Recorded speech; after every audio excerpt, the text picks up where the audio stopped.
Hi, Jeremy Cordeaux in the Court of Public Opinion. I'm just on air here to let you know that we'll be live streaming the Court of Public Opinion every Friday between 9 o'clock and 12 on jeremycordeaux.com. Please join us. We'd love to have you.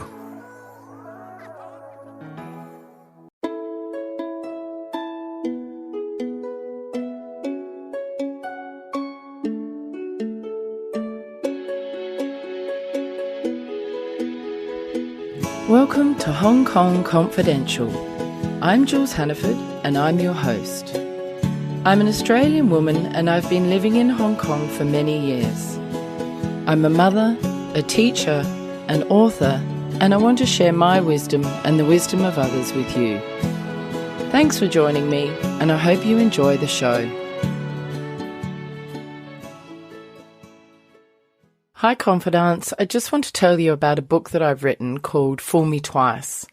It's my memoir and it's a story of how I was scammed and assaulted while online dating.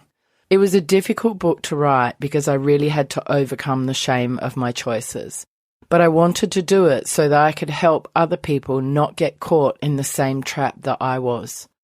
At the end of the book, there are a whole lot of suggestions of what people need to look out for and how they can date safely online. My book is available on Amazon and Barnes & Noble online, and it's also in Hong Kong bookstores. Here is a promo for my book. I hope you enjoy it. From life on a farm in rural Australia, where wide open spaces made a young woman yearn to know what was beyond her country town. She moved to the city, became a mother, and found her dream career which took her across the world. But still, something's missing. In her search for love, she traveled far, trusted deeply. She wanted so badly to find someone that she almost lost herself in the process and learned some hard lessons along the way. Fool Me Twice, a new memoir by Jules Hannaford. Available on Amazon.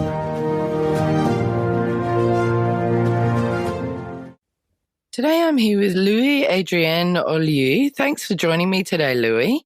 How are you? Hi, Jules. Well, thank you for inviting me. Very excited to share some questions with you today. Well, I'm very excited because this is the first time in nearly 100 episodes that I've talked about masculinity. I think it'll be a super interesting topic. Louis, tell me a little bit about yourself and what you're doing here in Hong Kong.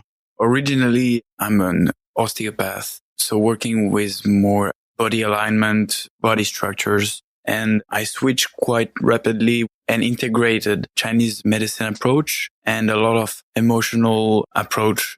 I had a better map and better understanding of what people are experiencing during their life. Could be about disorders or pain.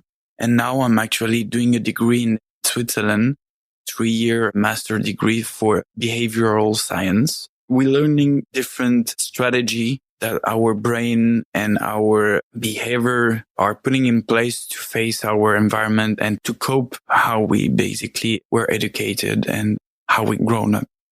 Be integrating this into your work as an osteopath and sort of making it more holistic healing. What is interesting is that those coping strategies, those mechanisms of defense basically have some influence on your chemistry in your brain, on your organs, and even on the structure of your body. That was, I would say, the last part that I needed to integrate to fully understand how someone can basically start to have some back pain issue or some digestive disorder. Oh, right. It really is about holistic healing. I mean, osteopathy is about the whole body, isn't it? It's not like just fixing one little area. You look at the whole thing.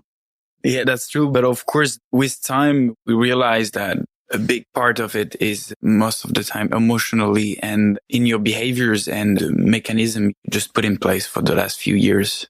That's the mind, body, soul connection. Exactly. When did you get interested in masculinity as a topic or an issue? This is not something we really talk about or a lot in the media. We usually talk more about feminism because I would say a quite popular topic since the last decade. We have more like media talking about extreme feminist group doing some strikes. I mean, we talk a lot about what they are doing. I'm not here to judge if it's good or bad, but there is definitely now a lot of men that doesn't know or at least lost the characteristic of what is masculinity. When I think about masculinity, I'm thinking about like the yin and the yang, like the polarity and energy that is behind, same as femininity.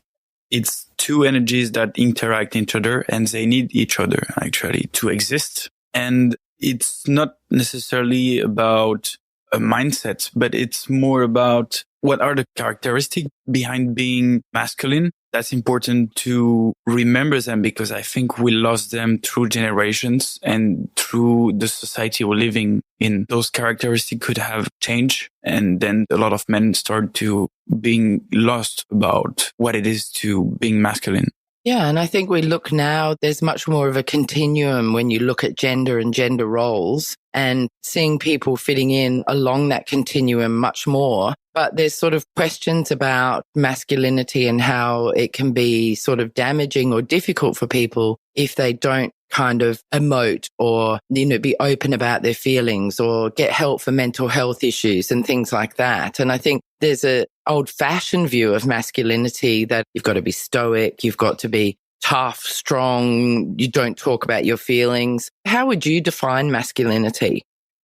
If I have to talk about the characteristic behind masculine, it's more towards the yang energy, which is quite powerful and strong with strength. When we were cavemen, being masculine, we're like being able to chase the mammoth or to bring food at home, right? So it's about protection. And that doesn't mean being violent, of course, but it means being able to have the right behaviors according to the danger or the situation. It's a lot about control too.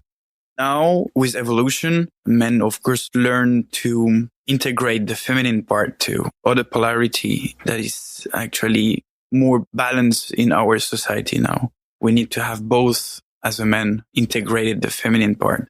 But if I had to define what is masculinity, it's about the characteristic behind being a man. I agree. What sort of messages do you think young boys get about being masculine and the importance of masculinity? That's a good question. The key for that is that normally masculinity is something innate. Normally we shouldn't think about what is masculine as a man because it should be integrated during childhood and during our growth. But now the society, I would say the parents that have maybe some pathological behaviors, well, we can lose this transmission and we can have actually some bias, like some wrong transmission. Do you mean a little bit like if you've got a son, you make him play with trucks and that you'll make him do boy things rather than letting him be free to do more masculine or feminine things depending on what he likes? Is that what you mean? Not at all. I think it's more about basically a child will just copy the parents. They are just looking about how you as a parent behave and they will copy. Right. So it's modeling behaviors. Exactly. So they look, they feel, they hear everything that is in their environment during childhood. And if as a father or even if as a mother that have very strong masculine behaviors, you tend to misshape what are the true characteristics, but the positive, the good characteristic of masculinity. As a child, you will grow with this vision of what is masculinity, and that can be actually quite far from what it should be. When you're talking about the good characteristics of masculinity, what are they? You mentioned the protection and sort of the hunting and gathering. I said good, but there is no good or bad characteristic. I would say there is just some misconception about those characteristics. So if you start to use violence, for me, it's none of those characteristics. It's not in femininity or masculinity, but that's true that more men are violent. But violence can be defined physically or verbally. So you can have some very strong verbal violence coming from the feminine side too. It's not something that meant from women, not from the feminine side. It's important to really put the separation between what the image we have from the last centuries about men abusing power, abusing their strength on women. That's a little bit like a war between the young trying to really destroy the yin. That's what happened in the last centuries. But that was, again, another society, another environment. But that's different from a bad or good masculinity. I don't think it's the point. Really, I think that brings us to toxic masculinity. What's your understanding of that term? I would say more toxic men really separate the characteristic from the people. Toxic men, well, it's usually how they were grown as a child and the mechanism they just build to survive as an adult. If they saw some, I would say maybe violent behavior, let's say in the family with the father, or they can print that this is a normal pattern to basically having a violent behaviors against women, for example. This is what in epigenetics we are studying, how those patterns can be transmitted through generations. And you as an adult almost don't know why you're like this. For you, it's normal.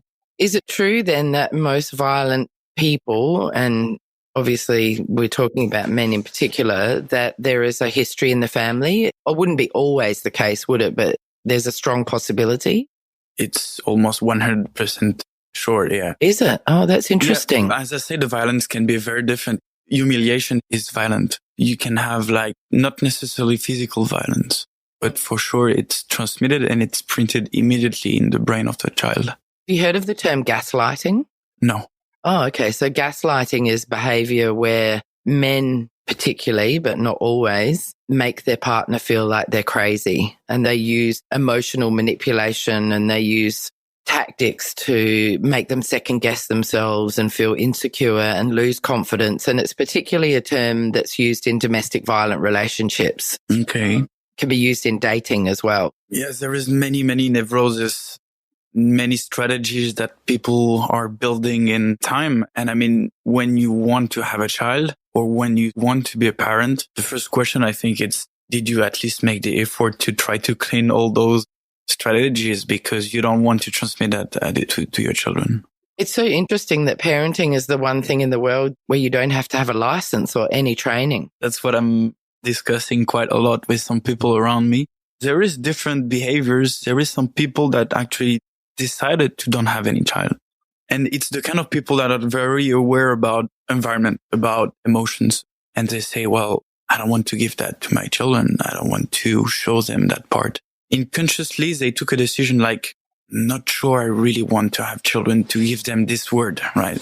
So it's a kind of, I would say, strategy to stop the family line and say, I didn't find the way to clean everything that happened in the past, so I prefer to stop.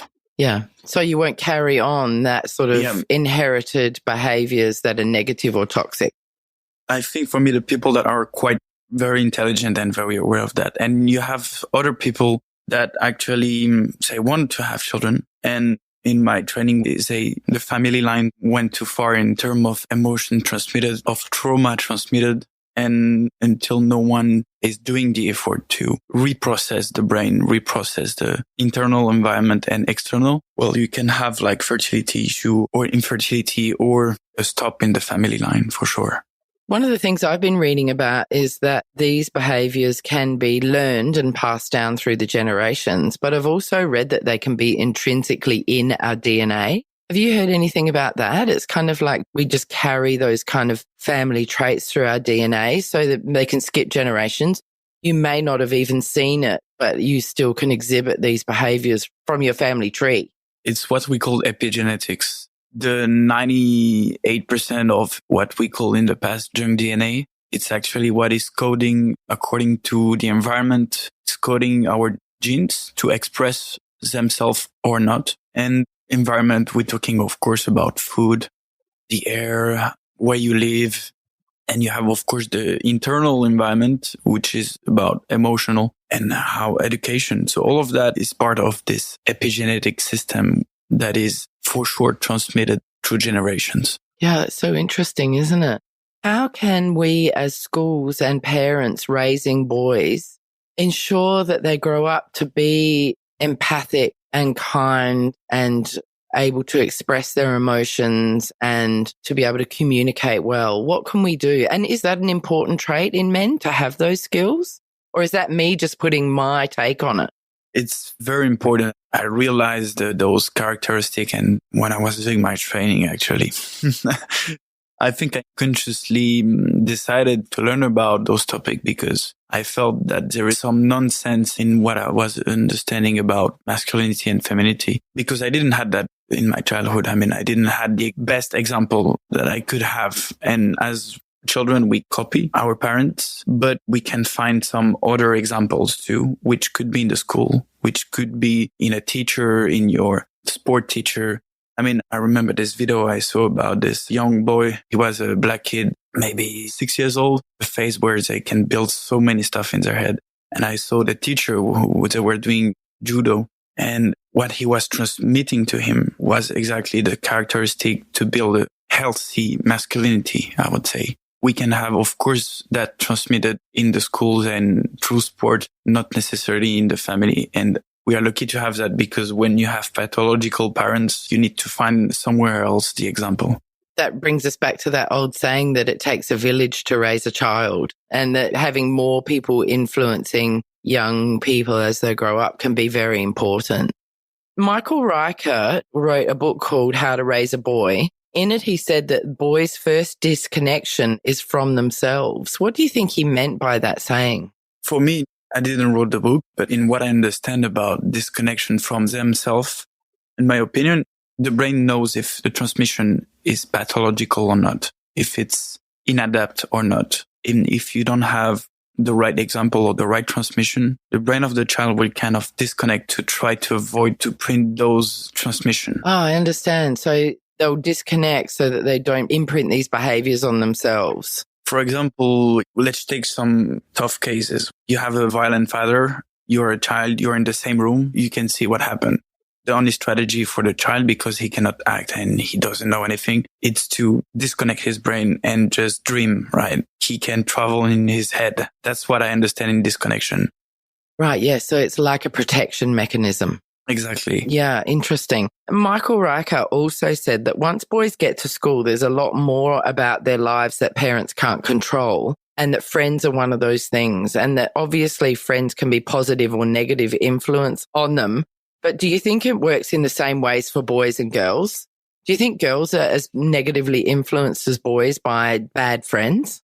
There is no bad or good, but I think for them there is only experience. So that means at some certain point, maybe there will be the kind of child that will give some orders. At some point, there will be the child that will more receive the orders. So they try to experience their character, actually, a bit more about their personality. But what's interesting in this field is that you can actually learn or look how are the friends of your child? How are they behaving? Are they the kind of a bit turbulent, a bit violent, or a bit submissive? I remember this story, for example, of my teacher. She had like two parents that completely destroyed because their young boy was caught by the police with other boys from the school trying to insult an old lady or being a bit violent. And they were like, well, we never teach him that. It's not possible. We cannot understand how we could have done that. And the story is just that the child had a mechanism of defense. He felt that those turbulent kids can bother him. So you have two strategies. Or you fight against them, or you be friends with them. And this is how he protects himself from those kids who could have bothered him. He became a part of the group rather than trying to get away. Save himself, kind of. That doesn't mean necessarily that he's violent, but it's a kind of strategy because a school is like a field of experience. It's funny, but you have the same mechanism when you're trying to survive in some other institution. You have small groups that are created, different type of strategies. That's very interesting. Does this come back to almost like the fight, flight, or freeze response? It's always about a stressful response. Yes, for sure. Yeah, it's interesting, isn't it? Many of our personality characteristics can be innate. We can be born with them, and then some of them can be learned. And then it kind of depends on your willpower and your strength of character and your sense of self-confidence and your ability to say no. And these are all things that I guess parents need to help their children to develop at a young age so they don't get on the wrong side of the track. Do you agree? Every child will have a different time development, but it's important for the parents to be here and to be like the pillar for them, being the structure when the child could really express his feelings. and feeling that he's supported. If he doesn't feel that because of authority issue or because of just in the behavior of the parents, the child immediately feels that he doesn't count anymore basically on his parents. So it's really important for them to feel this support, and then they can build their own system. As you said earlier, the parents also model the right behavior and they learn from that modeling. It's all about the parents. Yeah, again, in my training, our teacher, she's specialized for kids' diseases. She doesn't see the kids. She sees only the parents. Oh, really? How come? Because the kids are just a reflection of the parents. You're saying that when kids are ill or something's wrong with the child, it can often be linked to the parent. Almost only the parents. Really? Yeah. You treat the parent and the child can recover and get better. Well, the child doesn't need the symptoms anymore. Only for, we're not talking about the 2% of genetics, right? But other than that, yes, it could be everything about allergies, even autism, even ADHD, all of that. It's usually linked to the environment and the parents. Really? Yeah. That's quite controversial, isn't it, that you said that? Do you think that's controversial to have this way of thinking? No. Is that not kind of like blaming parents for things that we who are not educated in medicine might perceive that are beyond their control? Like, you would think, I can't help if my child has autism, or I can't help if my child gets cancer. But are you saying that that is linked to the parents and the environment? That's linked to the environment for sure. Now, a lot of it's related to the behaviors and the emotions of the parents. There is treatment. You can, of course, correct that. It can go very fast. Right. That's working with the parents. Yeah. Wow, that's such an interesting concept. I've not heard that before. That is so interesting. It's quite new, yeah. Is it? And I can think of an example of a child who is really struggling in many ways. And I feel that the parents, if they made some strong changes, it would make a massive difference. So I can think of an exact example of what you're talking about. It's a big stuff, but it takes a bit for the parents at least to accept that part and to say, well, I'm ready to change too. Yeah, sure. Many parents find it very difficult to take responsibility because we don't want to have to admit that we've made a mistake or that we've done wrong or that we're not doing the best by our children. And it's very hard to recognize that. Yeah. I think for anybody, it's sort of human nature, isn't it, to find it difficult? The end mistakes will make us better and we can grow with that. And it's reversible. So I would say we are here to make some mistakes, but we need the actions behind that. This theory that you're talking about, quite new in medicine. It's 40 years of neuroscience and behavioral science. Yeah. Oh, 40 years. Yeah, it's quite a big study. Right. That's so interesting. What sort of work would this teacher do with the parents? I suppose it depends on the issue, doesn't it? And she would then have to identify what's going on with the child and then identify with what role the parents are playing and then work out the best way to approach it.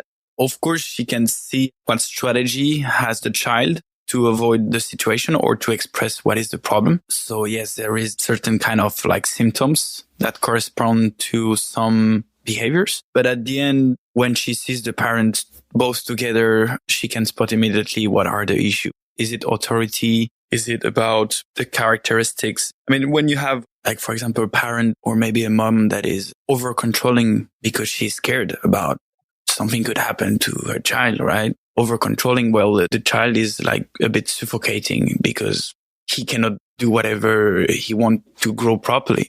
You can have asthma, you can have anxiety. Anything like that, yeah? Do you work with children? Only for the manual part, for the body treatment. Emotionally, when I treat babies, usually I always talk to the mom about how was the pregnancy, the labor, because we realized that a lot of reflux or issue with the baby are related to the fears of the mom. That's interesting or the father, as well. Actually, if the father is really in fear, it can influence the baby, but it's mostly the mom. Concerning the treatment in terms of consultation, that's why I'm doing this training. Right. So I still you have can a few years. Delve deeper and go broader into it once you've got the qualification. Well, yeah. Of course, the first step, you practice it on yourself to understand how you yourself build your strategy. Can you explain to me a little bit more about how you have done that for yourself? At the beginning, I thought it was for helping others, but it was just, I think, to help myself. Oh, really? Throughout your training and your work, you've been able to look at yourself and improve yourself on a physical and emotional level. Step by step, it was like that, yes. I was always trying to understand why I am like that or why I feel like that. I was trying to dig maybe too much in the past from the family story. That was interesting, but that doesn't change your present, right? You need to reprocess your brain with a new learning process to change your present. But when I understood everything that happened in my family and how I was, that totally makes sense. And that's why I always try to stimulate people before they have children or when they still have their children, young children, to really put the effort to learn about themselves. Bringing that back to masculinity, how has your notion or the way you have represented yourself in a masculine way changed over the years? Like, what was the young Louis like compared to now? I always had a very strong feminine part in terms of feminine part is more creativity, more about emotional intelligence. I always had this part that was quite strong because I didn't had any example, as I said. I had one thing that maybe changed. Sorry to interrupt. Was your mum gone? No. I mean, I kind of lost my parent at 9 when they divorced. Right. Okay. Yeah. Then I started to have my examples outside, right? Okay. That makes sense. Okay. Sorry. Carry on. One thing that tremendously helped me for masculinity, I was fencing, which is sport combat, right? You need to fight for that and you have to develop some masculine behaviors, which are strength, efficiency, rapidity, protection, all of that. That's interesting because fencing seems like a very polite sport. Yeah. Even though it's fighting, it seems like it's very respectful, gentle fighting. Yeah. It's not like boxing where you smash each other's faces in. So sorry, go on. So fencing was part of your development of your masculinity. That definitely saved my masculine part for sure. And I will really, in the philosophy behind some martial arts or everything that you have a one-to-one, or even in football or rugby, actually, in sport generally, you have to develop those characteristics. You need to just have a nice, good teacher that has some strong values. But that's definitely something that can save a part of it. When you're thinking of these sports, like I feel like rugby is so much more violent and aggressive than, say, fencing, and that there's much more room for fighting or those sort of toxic masculinity traits that we were talking about earlier. Also, the whole locker room culture and the whole sort of culture of the sport and the way that the men are supposed to behave around that sport. I feel like sometimes these more aggressive sports really are the cornerstone sometimes of this toxic masculinity. The whole date rape culture and the domestic violence. And I'm not saying it comes specifically from sports, but I recognize that you say on one hand, you can get some great masculine traits from it. But then on the other hand, you could go too far or tip into this area that's, misconceptions or toxicity. Everywhere, I think. Everywhere, even in every work or every sport, we can have that. Of course, there is maybe more toxic or I would say pathological men in certain type of jobs or type of sport than others for sure. That's what draws them to it. They've already got that kind of predisposition to being toxic or violent or aggressive or arrogant or whatever it is, and they move into that area because they're attracted to it already. Well, I think they behave like that since the belief system or the construction they had during their education. Most of the time it's education. Yeah, and education's so important, isn't it? Yeah. And it's so important. If, for example, when your son in the supermarket and you see a couple screaming at each other, something that could be a bit violent verbally or everything, and that your child is asking, why are they like this? You need to be here to say, well, you see, those people have a problem of communication and this man cannot control his power, so he starts to be violent. And the child immediately understands that. He print that immediately. And you can be sure if you don't behave like that, he will never behave in this violent way. That is so important because a lot of people underestimate how much children understand and how much they can be imprinted by this positive behavior at a young age.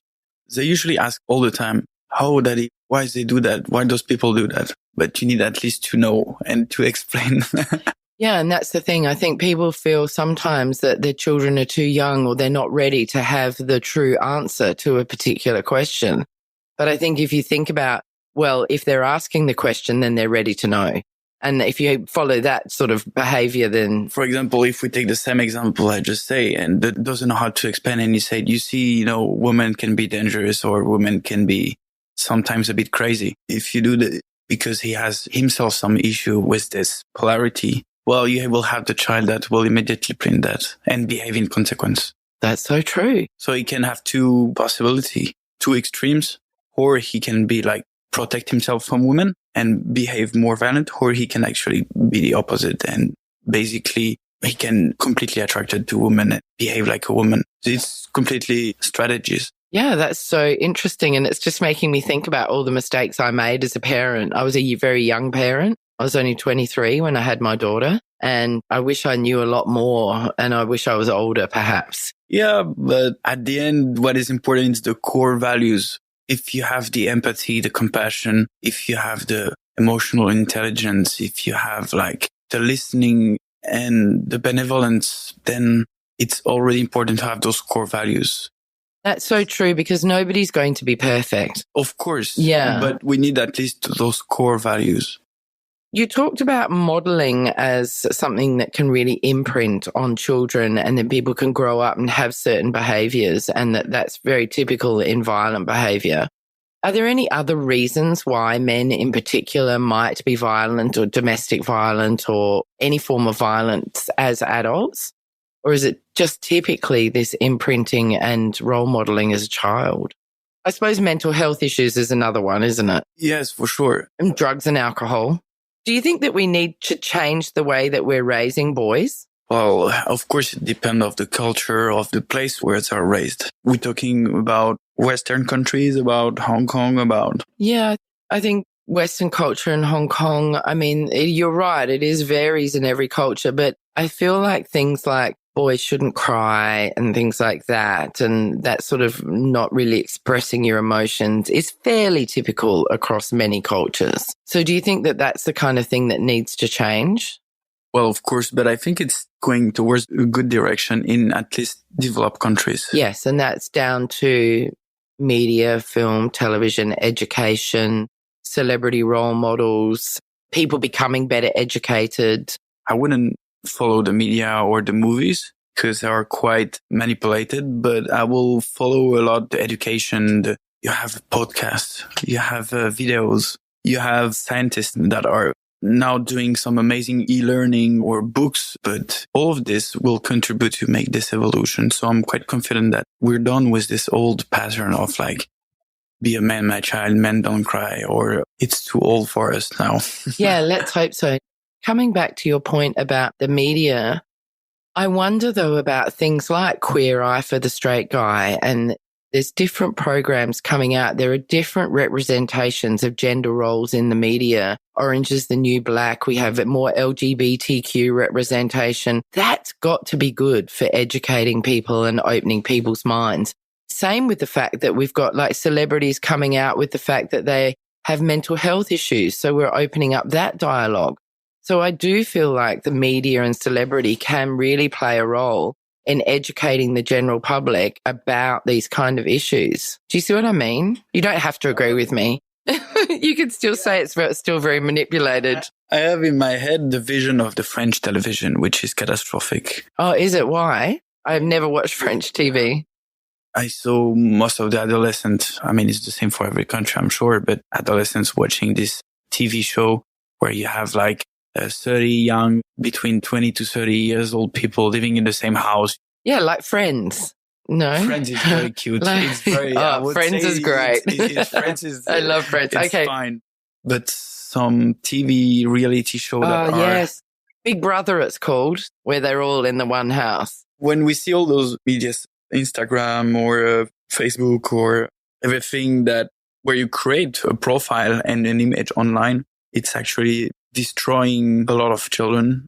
And it's a new strategy that now I think we don't know yet how they're going to be when they will be 30 or 40 years old. But I think we're going to be very surprised. We're going to have some neurosis, some like strong disconnection from their real body, from their real personality. I mean, we can see that the impact with porn and the access to pornography, that's having a big impact on sexuality and people's ability to know or make connections or to know what true sex is about, because they've got this distorted view, and it can even impact the brain so that people can't get aroused because it's not as violent or degrading or whatever they're into. You know, I was thinking about something when we were saying that we need an example. I truly believe that it's important to have some intervention of people going in really early childhood, like 5 to 8 years old. Was in building UDEEP system, you know, a Deepian system. No, what's that? I'm saying it wrongly in English. Is it UDEEP? Oh, Oedipus complex. About Oedipus, which is Oedipus, he murdered his father to marry his mother. Yeah. Well, this is a brilliant concept, right? That you build between 3 to 8, where you will build your sexual identity and you will learn from your parents what is to have a rival and all of that. And if you have like some people that made intervention in schools talking more about those topics, what is the feminine, what is the masculine, not saying what is right to be a man or what is right to be a woman, not at all. But at least the children understand that so good that you would be surprised. You're just raising awareness about all of these constructs. Yeah, we should put more intervention and not putting everything on the teacher, because sometimes the teacher maybe doesn't have those concepts. Yeah, exactly. Parents need to take some charge as well. Did you see that Gillette viral advertisement against bullying and sexual harassment in men? What did you think of it? And what about the reaction from the public? There was a real kind of loved it or hated it thing. What did you think of this ad? I really like the ad.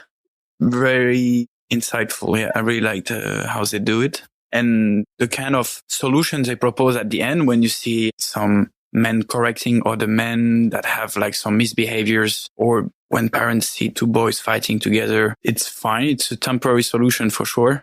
This has to go towards this path, but at the end, it's still about education. Yeah, isn't it? It's the core. If we want to change from the source, from the root, it's about that. We can correct at the adult stage. It's possible, of course. It takes so much time, but it's possible. Schools really need to look at their education programs and make sure that they're empowering children to be the best version of themselves and to break negative patterns and things like that.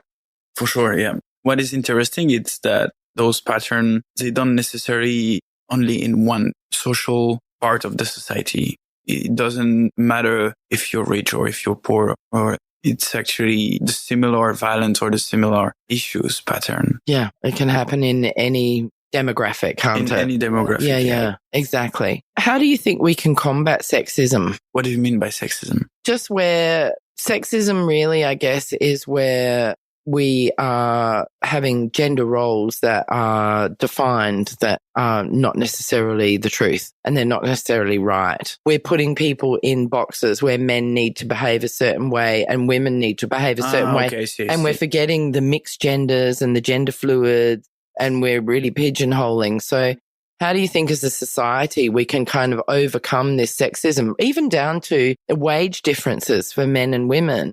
I'm going to separate the wage from the rest, because the wage, I think it's not the topic. It should be the same, of course, but it's going to end up like that. I'm pretty sure. And we're heading that way. But when we want to use those polarity, feminine, masculine, well, you want to use it in the good way for the society, in a smart way. So if you want to use the masculine part, the strengths, the power, the reactivity, well, being a firefighter can be quite useful, right? Because if you think like a woman before you go in the building, or if you are emotional intelligent, well, maybe not the best firefighter possible. If you're a nurse and you need a lot of emotional intelligence, you need a lot of awareness, being able to connect. Yes. Yeah. It's better to have those feminine polarity.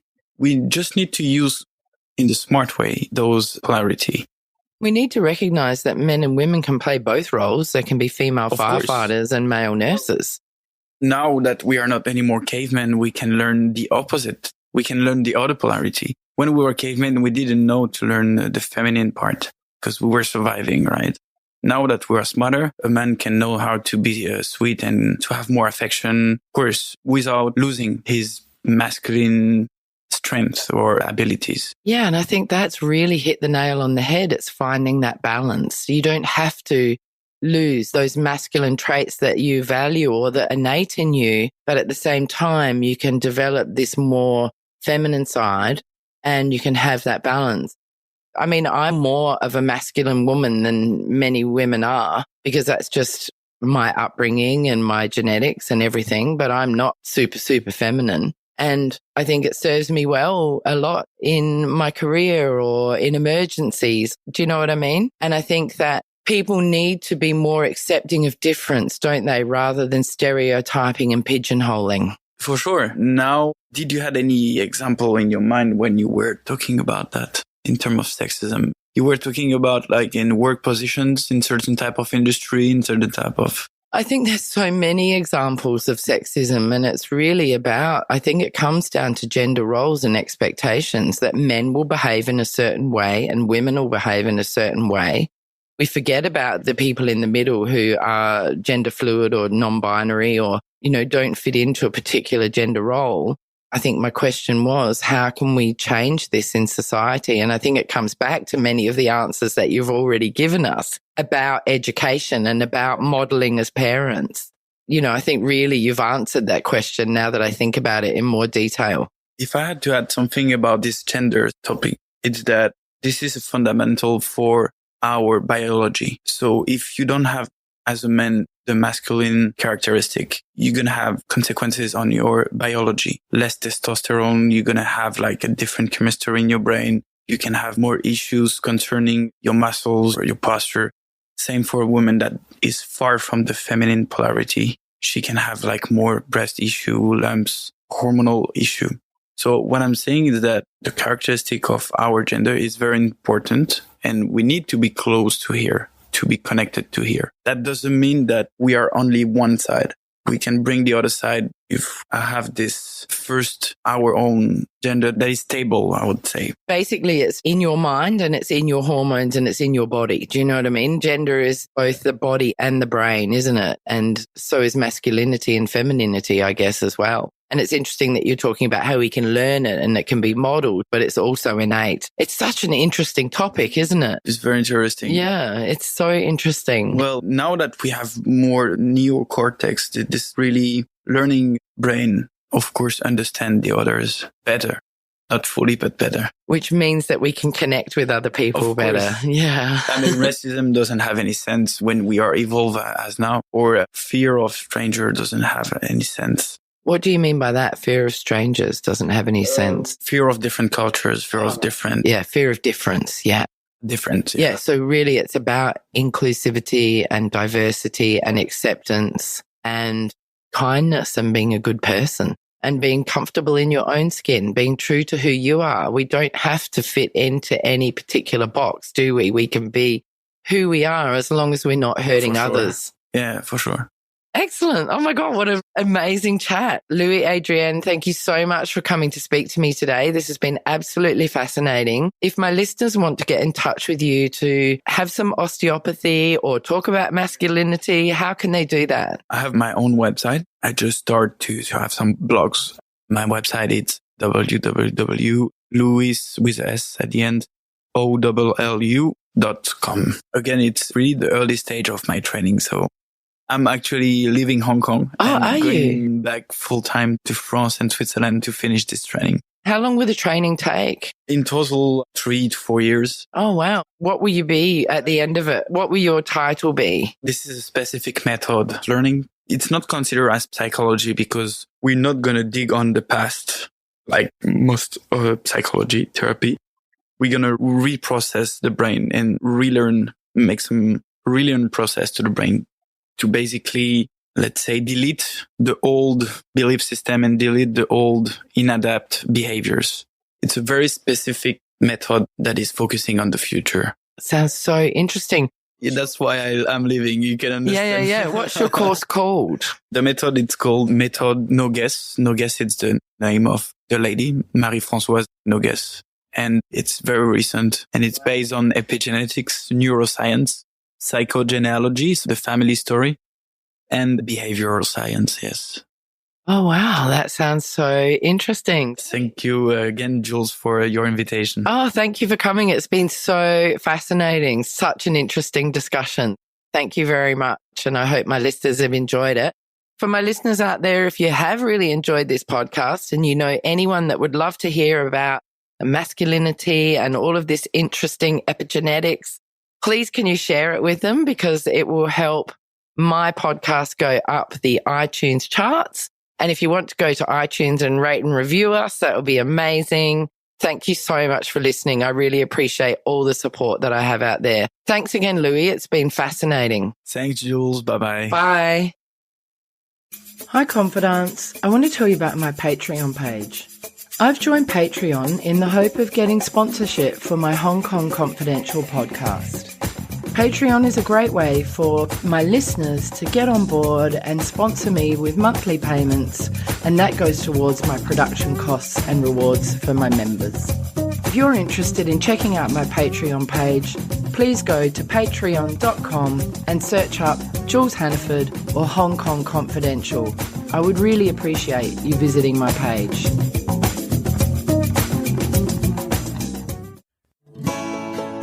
So that brings us to the end of another Hong Kong Confidential podcast. I'm Jules Hannaford. Thanks for joining me, and I hope you'll be with me again next week. If you enjoyed today's podcast, please can you go to iTunes to rate and review it. I would really appreciate your feedback. You can email me at jules@hongkongconfidential.net, and you can find me on Facebook and Instagram at Hong Kong Confidential. If you'd like to hit me up on Twitter, it's at Jules Hannaford. I would love to hear from you.